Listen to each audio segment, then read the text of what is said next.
हमारी सबसे बड़ी शक्ति हमारे मन की दृढ़ता में है। यदि हम मानसिक रूप से हार मान लेते हैं तो फिर से उठना और जीत की ओर बढ़ना असंभव हो जाता है। मैदान में मिली हार केवल अस्थायी होती है, लेकिन यदि मन हार जाए तो हर प्रयास निष्फल हो जाता है। इसलिए जीवन में चुनौतियों का सामना करते हुए हमें अपने मनोबल को हमेशा ऊंचा रखना चाहिए और कभी हार नहीं माननी चाहिए। जीत आपकी सुनिश्चित है। सुप्रभात, मैं दीक्षा कोहली। आइए सबसे पहले नजर डालते हैं मुख्य गतिविधियों पर। प्रधानमंत्री नरेंद्र मोदी दिल्ली में अंतर्राष्ट्रीय अभिधम्म दिवस और पाली को शास्त्रीय भाषा के रूप में मान्यता देने के समारोह में होंगे शामिल। पाली भाषा के महत्व और बुद्ध धम्म की समृद्ध विरासत को संरक्षित और प्रोत्साहन देने के लिए सरकार के प्रयासों पर अपने विचार करेंगे साझा। संस्कृति मंत्रालय और अंतर्राष्ट्रीय बौद्ध परिसंघ कर रहे हैं समारोह का आयोजन। दीपावली के त्योहार के पहले केंद्र सरकार ने किसानों और सरकारी कर्मचारियों को दी नई सौगात। रबी की 6 फसलों के बड़े न्यूनतम समर्थन मूल्य। केंद्र सरकार के कर्मचारियों के लिए डीए में 3% की बढ़ोतरी। पेंशन भोगियों के लिए महंगाई राहत को मंजूरी। केंद्रीय कैबिनेट की बैठक में वाराणसी पंडित दीनदयाल उपाध्याय मल्टी ट्रैकिंग परियोजनाओं को भी मिली मंजूरी।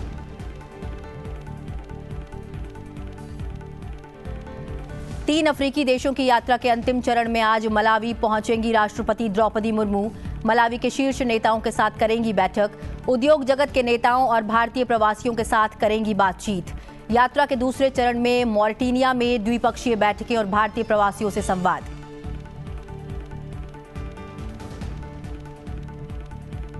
पूर्वोत्तर का विकास देश के विकास के लिए है महत्वपूर्ण, बोले उपराष्ट्रपति जगदीप धनखड़। कहा, लुक ईस्ट और एक्ट ईस्ट नीति के कारण क्षेत्र में तेजी से हुआ विकास। शिलांग में मेघालय कौशल एवं नवाचार केंद्र के शिलान्यास समारोह में उपस्थित जनसमूह को कर रहे थे संबोधित। शिलांग में किया आईटी पार्क का दौरा।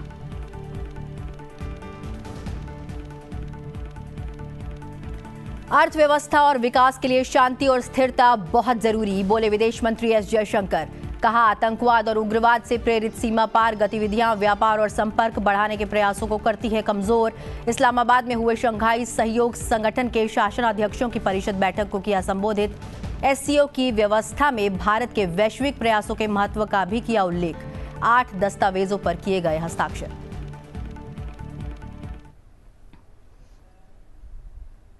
प्रधानमंत्री नरेंद्र मोदी की अध्यक्षता में केंद्रीय कैबिनेट ने दीपावली से पहले किसानों को बड़ा तोहफा दिया है। सरकार ने रबी की 6 फसलों की एमएसपी बढ़ाने का फैसला किया है। इनमें गेहूं, सरसों, चना, जौ, मसूर और कुसुम की फसलें शामिल हैं। केंद्रीय मंत्री अश्विनी वैष्णव ने प्रेस कॉन्फ्रेंस में इस महत्वपूर्ण फैसले की जानकारी साझा की।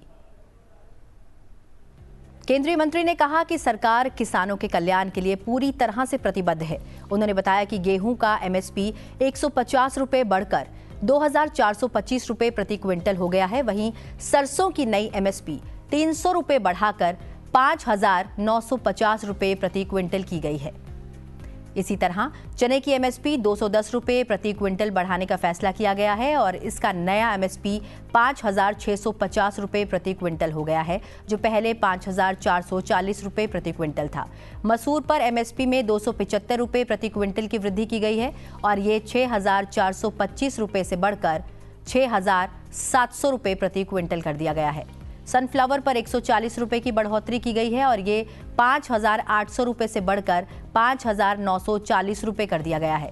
जौ में 130 रुपये की बढ़ोतरी की गई है। जौ का एमएसपी 1,980 रुपये प्रति क्विंटल कर दिया गया है, जो पहले 1,850 था। तो 6 रबी क्रॉप्स हैं।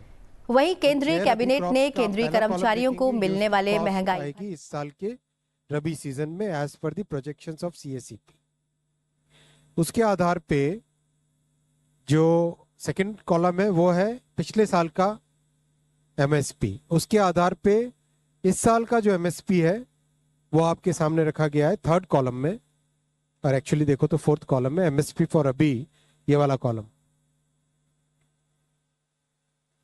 ये वाला कॉलम।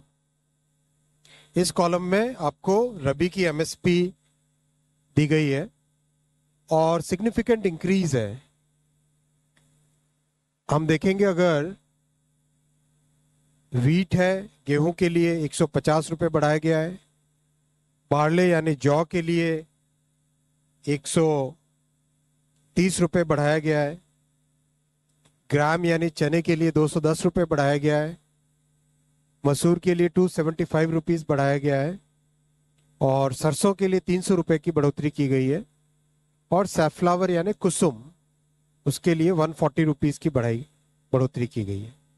मैं आप सबका ध्यान विशेषकर इस फोर्थ कॉलम, लास्ट कॉलम की तरफ ध्यान देना चाहूंगा। इस कॉलम पे आप सब जरूर ध्यान दें। एक एक आइटम पे जो कॉस्ट है, कॉस्ट से कितना ज्यादा एमएसपी है, वो इस कॉलम में क्लियरली दिखाया गया है। जो कई बार नैरेटिव की और फेक नैरेटिव की लड़ाई लड़ना चाहते हैं, उनके सामने ये सच के आंकड़े अगर परोसोगे तो कई बातें अपने आप में स्पष्ट हो जाएगी।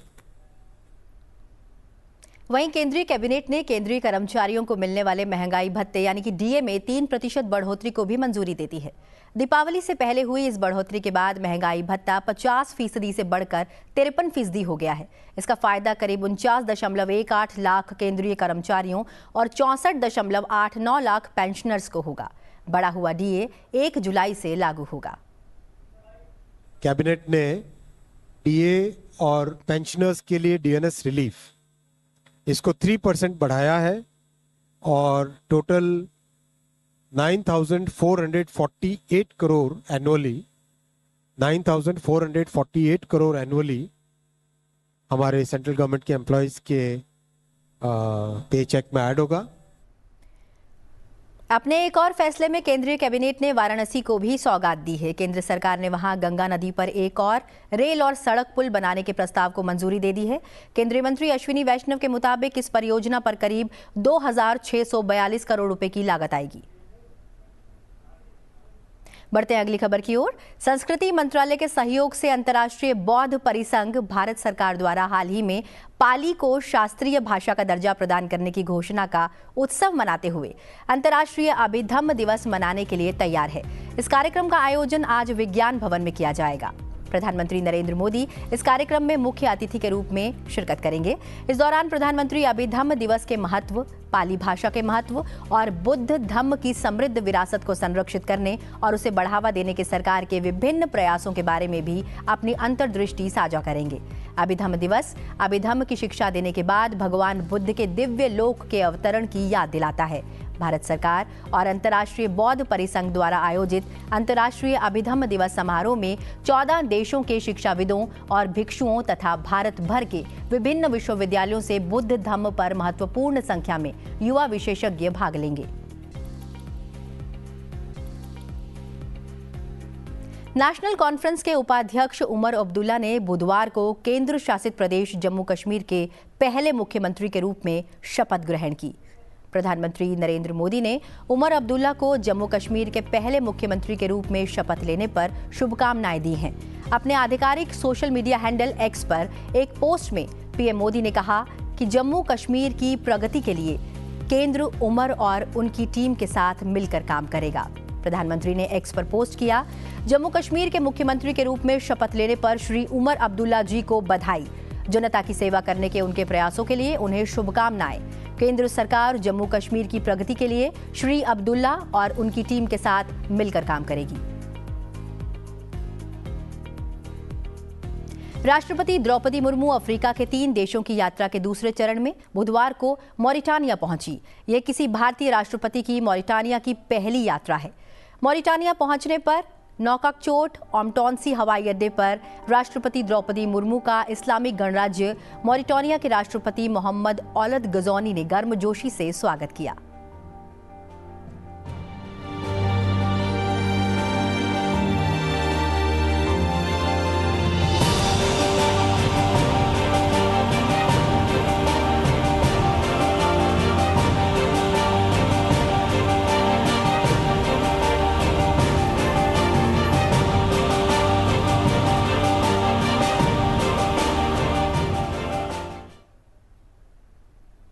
मॉरिटानिया की राजधानी नौकचौट में राष्ट्रपति ने भारतीय समुदाय को संबोधित करते हुए भारत के 2047 तक के एक विकसित राष्ट्र बनने के लक्ष्य पर जोर दिया। साथ ही इस लक्ष्य को प्राप्त करने में भारतीय प्रवासियों की महत्वपूर्ण भूमिका को स्वीकार किया।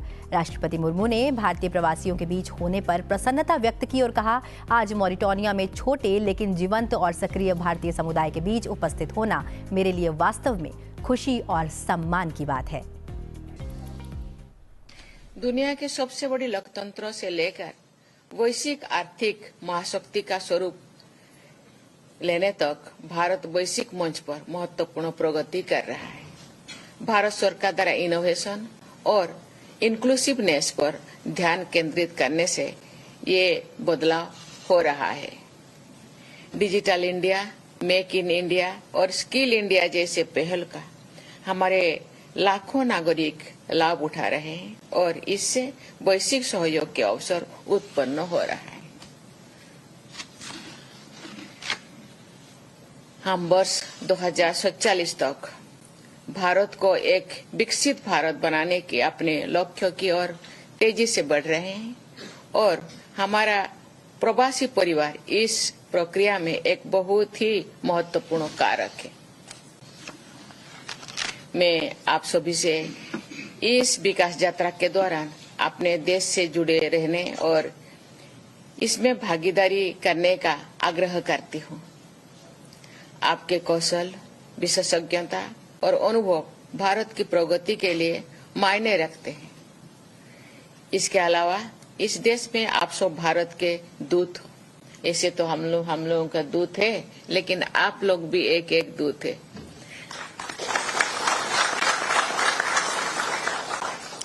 और आप दोनों देशों के बीच संबंधों को मजबूत करने में महत्वपूर्ण भूमिका निभाते आए हैं। सांस्कृतिक आदान प्रदान, आपसी समझ और सहयोग को बढ़ावा देने के आपके कार्य सराहनीय है। हमें इस मित्रता और सहयोग को बनाए रखना है, साथ ही पारस्परिक रूप से लाभकारी संबंध भी बनाने हैं।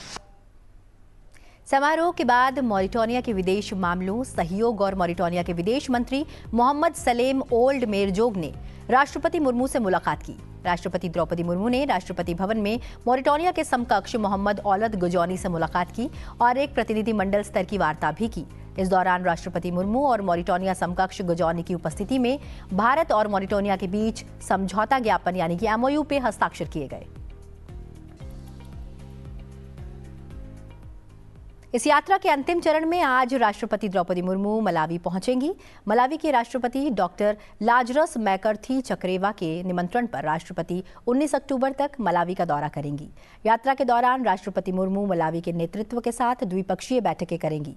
प्रमुख व्यापार और उद्योग जगत के नेताओं और भारतीय प्रवासियों से बातचीत करेंगी और सांस्कृतिक और ऐतिहासिक महत्व के स्थानों का भी दौरा करेंगी। बढ़ते अगली खबर की ओर। उपराष्ट्रपति जगदीप धनखड़ पूर्वोत्तर के 2 दिवसीय दौरे पर हैं। उन्होंने न्यू शिलोंग के मावडियांग में मेघालय कौशल और नवाचार केंद्र की आधारशिला रखी। इस मौके पर उपराष्ट्रपति ने राज्य में कौशल विकास और नवाचार को बढ़ावा देने पर बल दिया। The subject of skilling is indeed of contemporary relevance, and in that context, it was my delightful moment to be associated with 2 significant programs and presence for the 3rd one. Laying foundation stone for Meghalaya Skill and Innovation Hub is not a small step. It will bring about the change. And I am sure it will come into being functionally quite soon.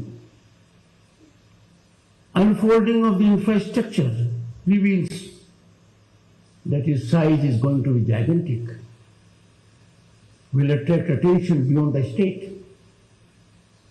But human resource involvement would also give cutting edge.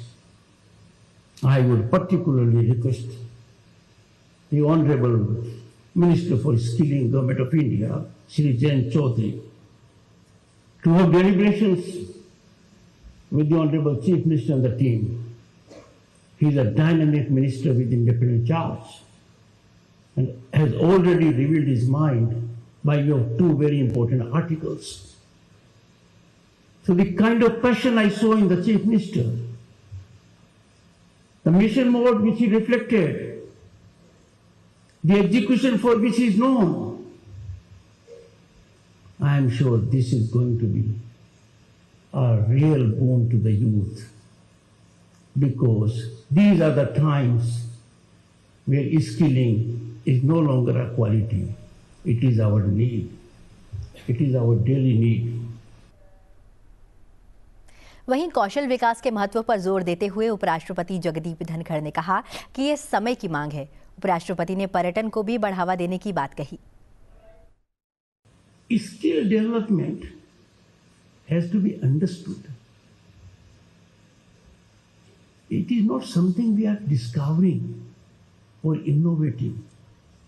We would need a plumber, we would need an electrician, we would need a driver, we will need a carpenter, we will need someone who can deal with our computer. We will need them. They are already there. Skill means it gets the best out of you. Skill is optimal exploitation of the talent of a person in that specified field. And that gives the human resource a qualitative cutting edge. Focus on this aspect by the Prime Minister has been labored on, has consistently reflected on this. And a big change has come.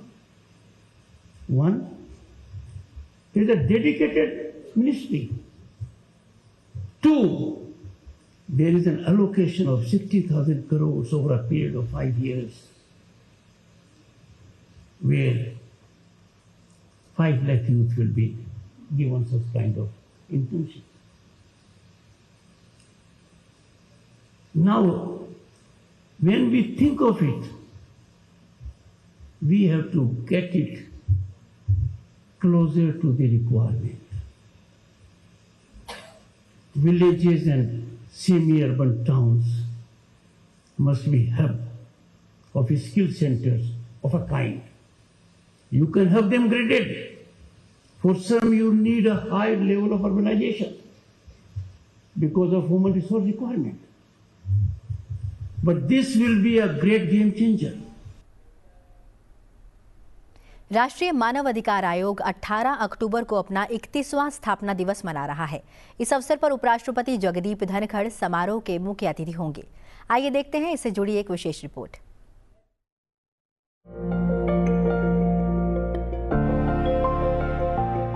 राष्ट्रीय मानव अधिकार आयोग के 31वें स्थापना दिवस के अवसर पर 18 अक्टूबर को समारोह का आयोजन किया जा रहा है। इस अवसर पर उपराष्ट्रपति जगदीप धनखड़ मुख्य अतिथि के तौर पर शिरकत करेंगे। आयोग की स्थापना 12 अक्टूबर 1993 में की गई थी। इससे पहले साल यानी 2022 में भी राष्ट्रीय मानव अधिकार आयोग के 29वें स्थापना दिवस के अवसर पर मुख्य अतिथि के रूप में उपराष्ट्रपति जगदीप धनखड़ ने समारोह को संबोधित करते हुए कहा था कि लोकतंत्र को सारमय बनाने के लिए मानव अधिकार सर्वश्रेष्ठ है। Impactful evolution of transparent and accountable mechanism. I am referring to what is happening in our country. I have seen it for myself. India is having increasingly sharp, incisive, transparent and accountable mechanism. It is coupled with ease of governance, and that has provided environment for flourishing of human rights. Poor and vulnerable are easy victims of menace, and this menace is corruption. Continual onslaughts on corruption, and I'm sure everyone here is aware, without any distinction, there is unleashing virtually a war on corruption. The corrupt cannot be protected on account of lineage, political affiliation, caste, creed, or region. राष्ट्रीय मानवाधिकार आयोग की स्थापना मानवाधिकार संरक्षण अधिनियम 1993 के तहत संसद द्वारा मानवाधिकारों की सुरक्षा और संवर्धन के लिए की गई। हमारी व्यवस्था उन संस्थाओं की आभारी है जो गरीबों, महिलाओं, बच्चों, पीड़ितों, वंचितों, आदिवासियों समेत हर देशवासी के अधिकार को संरक्षित करने के लिए प्रतिबद्ध है। साथियों, मानव अधिकार सिर्फ नारा नहीं होना चाहिए, ये संस्कार होना चाहिए। सस्टेनेबल डेवलपमेंट गोल्स हासिल करने के लिए आज सरकार जो भी प्रयास कर रही है उसमें एनएचआरसी की भूमिका बहुत महत्वपूर्ण। आयोग का दायित्व ये भी है कि वो आम जनता के बीच मानवाधिकारों के प्रति जागरूकता फैलाए और राष्ट्रीय स्तर पर ही नहीं बल्कि अंतर्राष्ट्रीय स्तर पर भी मानवाधिकार साक्षरता के क्षेत्र में सभी हितधारकों के प्रयासों को प्रोत्साहित करे। एनएचआरसी एक विशिष्ट संस्था है। ये उन कुछ राष्ट्रीय मानवाधिकार संस्थाओं में से एक है जिसके अध्यक्ष देश के पूर्व मुख्य न्यायाधीश होते हैं। आज दुनिया भी राष्ट्रीय मानवाधिकार संस्थान भारत में मानवाधिकार की सुरक्षा और संवर्धन के लिए प्रभावी क्रियान्वयन की निगरानी में आदर्श के रूप में देखती है।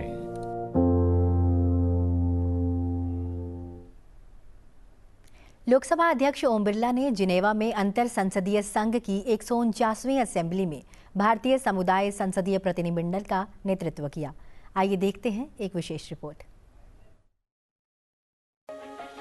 जिनेवा में आयोजित इंटर पार्लियामेंट्री यूनियन के सम्मेलन के दौरान लोकसभा अध्यक्ष ओम बिरला ने विभिन्न राष्ट्रों के संसद प्रमुखों से मुलाकात की। सम्मेलन से इतर लोकसभा अध्यक्ष ओम बिरला ने स्विट्जरलैंड की नेशनल काउंसिल के अध्यक्ष एरिक नुसबाउमर से मुलाकात की। इस दौरान द्विपक्षीय संबंधों और बहुपक्षीय मंच पर सहयोग को और मजबूत करने पर जोर दिया गया। इसके साथ ही इस बात का जिक्र किया गया कि दोनों देशों के बीच उच्च स्तरीय यात्राएं मजबूत और सौहार्दपूर्ण संबंधों को और समृद्ध करती हैं। लोकसभा अध्यक्ष ओम बिरला ने भारत के बढ़ते स्विस निवेश पर संतोष जताया। साथ ही उम्मीद जताई कि हाल के वर्षों के दौरान भारत में व्यापार करने में आसानी और बड़े पैमाने पर बुनियादी ढांचे के विकास के कारण निवेश और बढ़ेगा। इसके साथ ही भारत और स्विट्जरलैंड के बीच संसदीय सहयोग के महत्व पर जोर दिया। साथ ही इस बंधन को आगे बढ़ाने में स्विस भारत संसदीय मैत्री समूह की सराहना की। लोकसभा अध्यक्ष ने कहा कि उन्हें स्विट्जरलैंड में योग सहित भारतीय सांस्कृतिक विरासत की लोकप्रियता और स्विट्जरलैंड के विकास में भारतीय प्रवासियों के योगदान पर भी गर्व है। लोकसभा अध्यक्ष ने आर्मेनिया की नेशनल असेंबली के अध्यक्ष एलन सिमोनियन के साथ द्विपक्षीय बैठक की।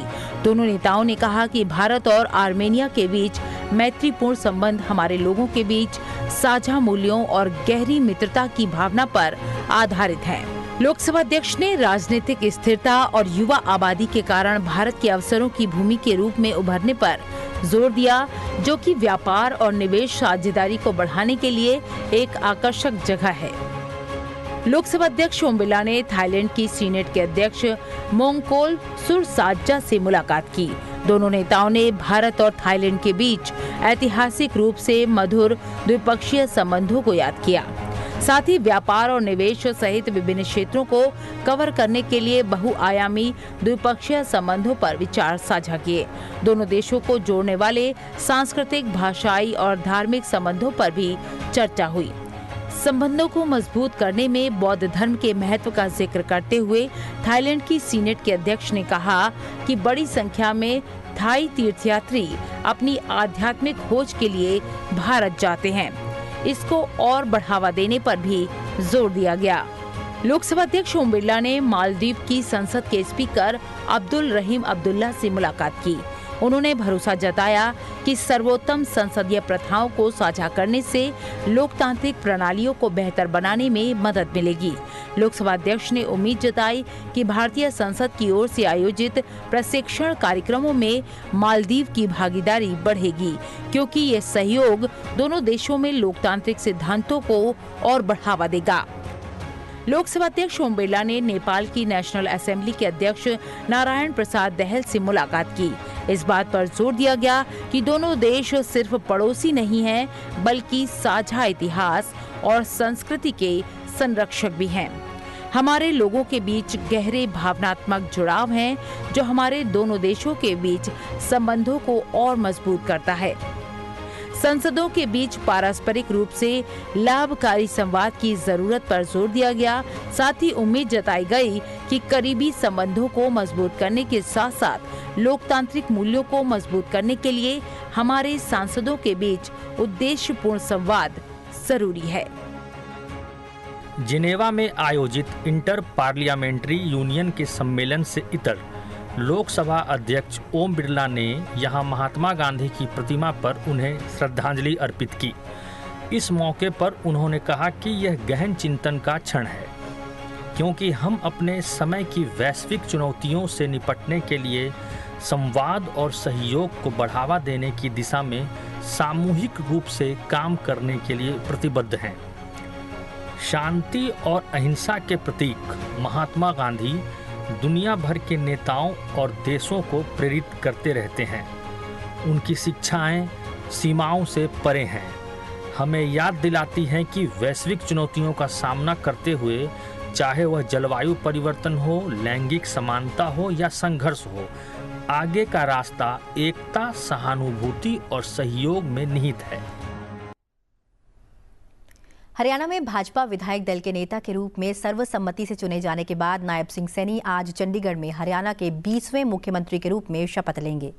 भाजपा विधायक कृष्ण कुमार बेदी ने सैनी के नाम का प्रस्ताव रखा और पार्टी के वरिष्ठ नेता अनिल विज ने इसका समर्थन किया। बैठक में केंद्रीय पर्यवेक्षक के तौर पर केंद्रीय गृह मंत्री अमित शाह शामिल हुए। बैठक के बाद सैनी ने हरियाणा में अगली सरकार बनाने का दावा पेश किया। यह उनका दूसरा कार्यकाल होगा, क्योंकि उन्होंने इस साल मार्च में मनोहर लाल की जगह ली थी। हरियाणा की स्थापना 60 के दशक में हुई, तब से अब तक कभी भी कोई भी मुख्यमंत्री लगातार तीसरी बार अपनी पार्टी को विजयी बनाने में सफल नहीं हुआ। पहली बार हरियाणा में लगातार तीसरी बार भारतीय जनता पार्टी की। उसका मुख्य कारण है हमारे प्रधानमंत्री नरेंद्र मोदी जी जब संगठन का काम देखते थे तब हरियाणा के प्रभारी रहे। हरियाणा के विकास की जरूरियातें, हरियाणा के जनता का सर्वांगीण विकास, इसके लिए उनके मन में हरियाणियों की समस्याओं की समझ उसी वक्त से बनी जब मोदी जी देश के प्रधानमंत्री बने। हरियाणा में भारतीय जनता पार्टी ने अकेले जाने का निर्णय किया और पहली बार पूर्ण बहुमत की भारतीय जनता पार्टी की सरकार बनी। विदेश मंत्री एस जयशंकर ने आतंकवाद के खिलाफ अपना पक्ष स्पष्ट करते हुए कहा कि संगठन के चार्टर में आतंकवाद, उग्रवाद और अलगाववाद को स्पष्ट रूप से चुनौती माना गया है। उन्होंने शंघाई सहयोग संगठन की परिषद के शासनाध्यक्षों की 23वीं बैठक में बोलते हुए कहा कि ऐसे में सीमा पार से इस तरह की गतिविधियां होती रहेंगी तो सहयोग, विशेषकर क्षेत्रीय सहयोग, संभव नहीं है। एससीओ शिखर सम्मेलन में एस जयशंकर ने कहा कि सहयोग आपसी सम्मान और संप्रभुता पर आधारित होना चाहिए। बैठक के दौरान विदेश मंत्री ने एक पृथ्वी, एक परिवार, एक भविष्य के विषय पर केंद्रित एक संवाद विकसित किया। साथ ही एससीओ स्टार्टअप फोरम, स्टार्टअप और इनोवेशन पर विशेष कार्य समूह पर और पारंपरिक चिकित्सा जैसी भारत की पहलों के परिणामों के बारे में बताया, जिसे सदस्य राज्यों से समर्थन प्राप्त हुआ। उन्होंने एससीओ सहयोग ढांचे के एक पहलू के रूप में डिजिटल सार्वजनिक बुनियादी ढांचे और डिजिटल समावेशन का उल्लेख किया। एससीओ स्टार्टअप फोरम, स्टार्टअप और नवाचार तथा पारंपरिक चिकित्सा पर विशेष कार्य समूहों जैसी भारतीय पहलों के परिणामों का एससीओ सदस्यों द्वारा स्वागत किया गया। विदेश मंत्री एस जयशंकर ने 23वें संघाई कॉरपोरेशन ऑर्गेनाइजेशन के शासनाध्यक्षों की परिषद की बैठक के दौरान भारत के योगदान पर प्रकाश डालते हुए 8 दस्तावेजों पर हस्ताक्षर भी किए। डॉक्टर एस जयशंकर ने एससीओ सीएचजी की अध्यक्षता संभालने पर रूस को भारत की ओर से शुभकामनाएं भी दी। आइए अब चलते चलते आपको छोड़े जाते हैं राष्ट्रपति द्रौपदी मुर्मू की अल्जीरिया यात्रा की कुछ तस्वीरों के साथ। फिलहाल इस कार्यक्रम में बस इतना ही। मुझे दीजिए इजाजत और आप देखते रहिए सनसेट टीवी। नमस्कार।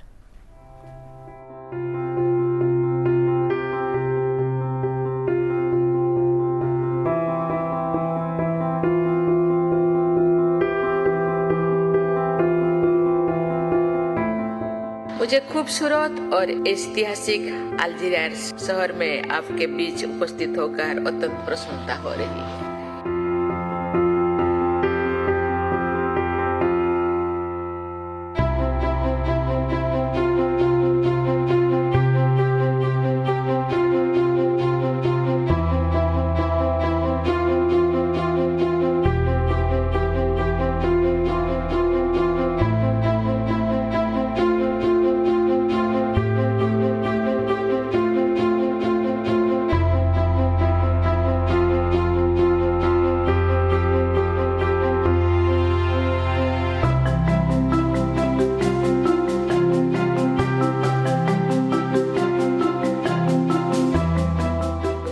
Delighted to address the Algeria-India Economic Forum today.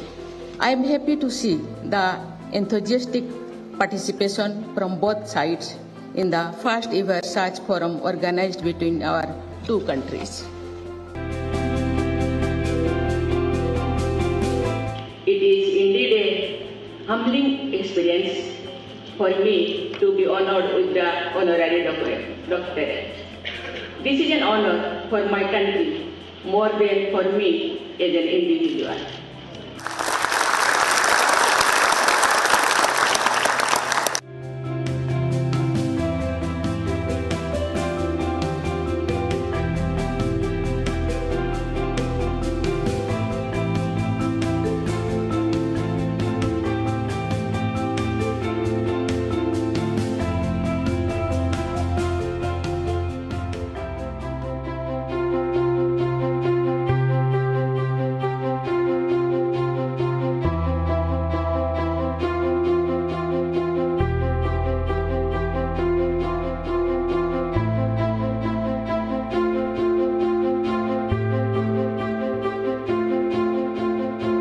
ये मेरे लिए सम्मान की बात है कि भारत से अल्जीरिया की पहली राजकीय यात्रा मेरे द्वारा संपन्न हो रही है। ये भारत अल्जीरिया संबंधों में एक ऐतिहासिक दिन है।